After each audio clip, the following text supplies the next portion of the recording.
எல்லோருக்கும் தெரியும், பண அரசியலை 75 வருஷ பண அரசியலை தூக்கி எறிஞ்சது தமிழக வெற்றி கழகம். மத அரசியலை தூக்கி எறிந்திருக்கிறது, ஜாதி அரசியலை தூக்கி எறிஞ்சிருக்கு தமிழக வெற்றி கழகம் இந்த தேர்தலுக்கு பின்பு. ஆனால் 2026க்கு பின்பு என்ன மாதிரி அரசியல் சூழ்நிலை, அரசியல் விமர்சகர்கள்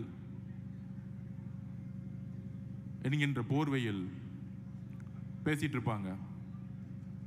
அதிமுக இருக்கக்கூடிய எம்எல்ஏக்கள், முன்னாள் சட்டமன்ற உறுப்பினர்கள், நாடாளுமன்ற உறுப்பினர்கள், மாவட்ட செயலாளர்கள், முன்னாள் அமைச்சர்கள் எல்லாம் சேர்றாங்க. எம்எல்ஏக்கள் சேரும்போது அது வந்து குதிரை பேரும். நாங்கள் எம்எல்ஏக்கள் வரும்போது சொன்னோம், ஒட்டுமொத்த அதிமுகவுடைய 90% நிர்வாகிகள், தொண்டர்கள் தமிழக வெற்றி கழகத்தில் இணைய போகிறார்கள். ஏன் இணைய போகிறார்கள்? அதற்கான மெசேஜும் 30 நாளுக்கு முன்னாடி சொன்னோம். 2026 தேர்தலுக்கு பின்பு தமிழக வெற்றி கழகம் 108 தொகுதியோடு நிற்கும் பொழுது, நேற்று கூட்டணி கட்சியோடைய மீட்டிங்லாம் நடந்துட்டு இருந்துச்சு. அப்போ அங்கே வந்த அனைத்து தலைவர்களும், காங்கிரஸோட தலைவர்கள், நேற்று காலையில் வந்த கம்யூனிஸ்ட் தோழர்கள், மதிமுகவோட தலைவர், விசிகேவுடைய தலைவர், இந்திய கம்யூனிஸ்ட் ஐஎம்ஓட தலைவர்கள் சொன்ன ஒரு வார்த்தை, நீங்கள் ஆட்சி அமைக்கிறதுக்கு என்ன நிலைப்பாடுனா எடுப்பீங்கன்னு நினச்சோம். மாண்புமிகு முதலமைச்சர் அவர்களை பார்த்து சொன்னார்கள், 108 வந்தவொடனே நீங்கள் அதிமுகவுடைய இபிஎஸ் அவர்களிடம் ஆதரவு கேட்பீங்கன்னு நினச்சோம். 47 எம்எல்ஏ இருந்தாங்க. அந்த ஆதரவுடன் நீங்கள் ரொம்ப எளிமையாக ஈஸியாக நீங்கள் முதலமைச்சர் ஆகியிருக்கலாம். ஆனால் நீங்கள் அழைத்தது இந்திய காங்கிரஸ் கட்சியை. அவங்க 5 எம்எல்ஏ தான் வச்சுருந்தாங்க. கம்யூனிஸ்ட் கட்சி தோழர்கள் சப்போர்ட் பண்ணுவாங்களா இல்லையா தெரியாது. விசிகே சப்போர்ட் பண்ணுமா இருக்கா தெரியாது. 60 வருஷம் உறவு இருக்கக்கூடிய ஐஎம்எல் சப்போர்ட் பண்ணுமா இருக்குமா தெரியாது. ஆனால் நீங்கள் காங்கிரஸை அழைத்த பொழுது நாங்கள் நம்பினோம், நீங்கள் மதசார்பற்ற கொள்கையிலும் சமூக நீதி கொள்கையிலும் உறுதியாக இருக்கிறது என்பதை நாங்கள் நம்பினோங்கிறது எல்லா தலைவர்களும் சொன்னார்கள். அப்ப எங்களுடைய தலைவர், தமிழக வெற்றி கழகம் எம்எல்ஏக்கள் தேவைப்பட்டாலும் காங்கிரஸோடைய 5 எம்எல்ஏக்களுடன், கம்யூனிஸ்ட் தோழர்களுடன், விசிகே தோழர்களுடன், ஐஎம்எல் தோழர்களுடன் ஆட்சி அமைக்கிறதுக்கு கடைசி நாள் வரைக்கும் போராடினோம். ஆனால் ஏன் அதிமுகவுடைய திரு இபிஎஸ் பழனிசாமி நாங்கள் ஆதரவு கேட்கவில்லை? It's a political strategy. என்ன பொலிட்டிக்கல் ஸ்ட்ராட்டஜி அது?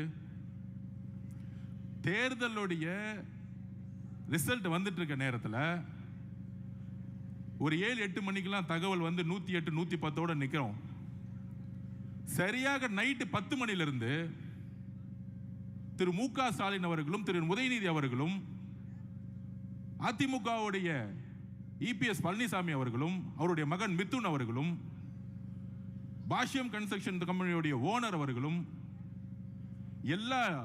எல்லோரும் ஒன்று சேர்ந்து திமுகவும் அதிமுகவும் சேர்ந்து ஆட்சியை அமைக்க பேச்சுவார்த்தை நடத்த ஆரம்பிச்சிட்டாங்க. அதிமுகவுடைய நிறுவனர் யார்? புரட்சி தலைவர் அவர்கள் எதற்காக கட்சியை உருவாக்கினார்? அண்ணன் செங்கோட்டையன் அண்ணன் வந்தார்களே இங்க, புரட்சி தலைவருடைய அமைச்சரவையில் பங்கு பெற்றவர். அதுக்கப்புறம் புரட்சி தலைவி அம்மா அவர்கள் அதிமுகவை வழிநடத்திய பொழுது எதற்காக என்ன சொல்லி வழிநடத்தினார்கள்? இந்த திமுக தீய சக்தி குடும்பம் ஊழலுக்காக உருவாக்கப்பட்டது. இந்த தீய சக்தி எதற்கு அதிமுகவை உருவாக்கியது புரட்சி தலைவர் எம்ஜிஆர் அவர்கள். அதை வழிநடத்தியவர்கள் புரட்சி தலைவி அம்மா அவர்கள். புரட்சி தலைவர் அவர்களுக்கு என்ன நேர்ந்தது? புரட்சி தலைவி அவர்களுக்கு என்ன நேர்ந்தது? சட்டமன்றத்தில் மரபை பத்தி பேசுறாங்க. புரட்சி தலைவி அவர்களை சேலையோ ஜெயிச்சு முடிச்ச உடனே அங்க ஒரு குடும்ப கட்சி, இப்பொழுது இபிஎஸ் அவர்களும் தன்னுடைய மகனும் மட்டும்தான் கட்சி நடத்திட்டு இருக்காங்க, வேற யாரும் இல்லை. இப்ப இன்றைக்கு 2 சகோதரர்கள் விஜயபாஸ்கரன் சேர்ந்த பிறகு 60% அதிமுக இணைந்து விட்டது. % தான் இருக்கு, இன்னும் 30% தான் இருக்கு. அப்ப பொதுமக்களுக்கு வெளிப்படுத்தணும் நம்ம பேசணும். எதுக்கு இந்த பொலிட்டிக்கல் ஸ்ட்ராட்டஜி எடுக்கிறோம்? எதிர்காலம் இல்ல, உடன்படிக்கை ஏற்பட்டு விட்டது. இன்னும் அறிவிப்பு மட்டும்தான் இல்ல. திரு மு.க. ஸ்டாலின் அவர்களும் தலைவர், அதிமுகவோட பொதுச் செயலாளர் கூடிய விரைவில் கூட்டணி அறிவிக்க போறாங்க. ஒன்னு உள்ளாட்சி தேர்தல் அப்ப இருக்கும், இல்லைன்னா லோக்சபா தேர்தல் இருக்கும், மக்களவை தேர்தல் இருக்க போகுது. அப்ப இவங்க ரெண்டு பேரும் சேரும் பொழுது டெல்லியோடைய சப்போர்ட்டும் பிஜேபியோட சப்போர்ட்டும் சேர்ந்துக்கிட்டு ஒரு அரசியல் சூழ்நிலையை தவறா தமிழ்நாட்டில் உருவாக்கிடக்கூடாது.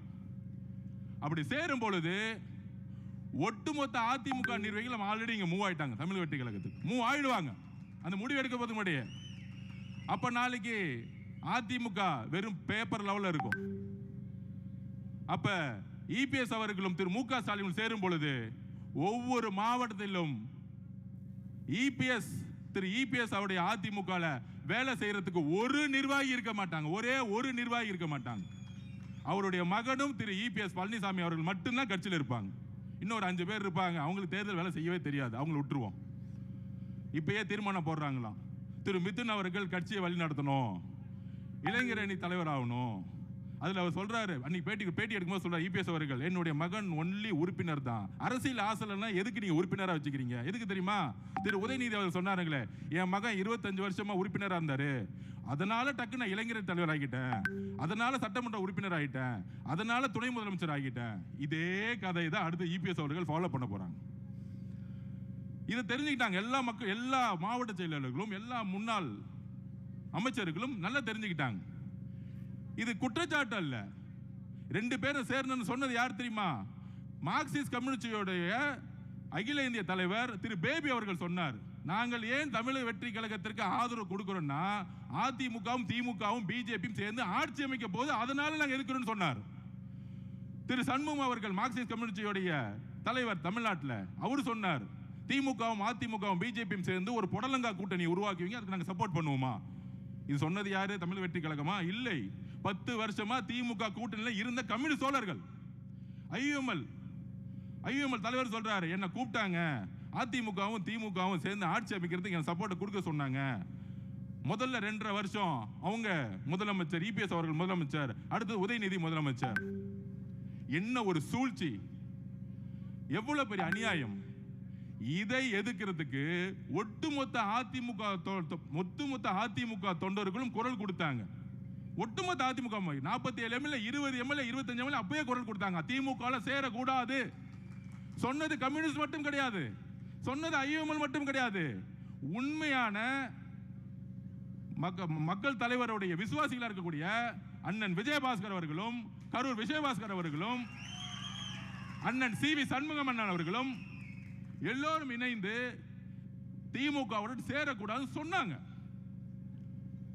ஆனால் அவங்க பதவி விட்டு நீக்கிறதுக்கு எப்படி அண்ணன் செங்கோட்டை அண்ணன் பதவிக்கு நீக்கணும்னு நினைச்சாரோ, கடைசியில் அவங்க 2 பேரும் அப்பாவும் மகனும் மட்டும்தான் இருக்க போறாங்க. இங்க ஒரு அப்பா மகன், அங்க ஒரு அப்பா மகன், 2 பேர் 4 பேர் முடிச்சிடலாம். தலைவர் சொன்ன மாதிரி சட்டமன்றத்தில் 4 பேர் முடிஞ்சிருவாங்க. அப்ப இயற்கையாகவே குரல் கொடுத்தது உள்ள இருந்துட்டு அதிமுக குரல் கொடுத்தது ஒரு 20-25 எம்எல்ஏ.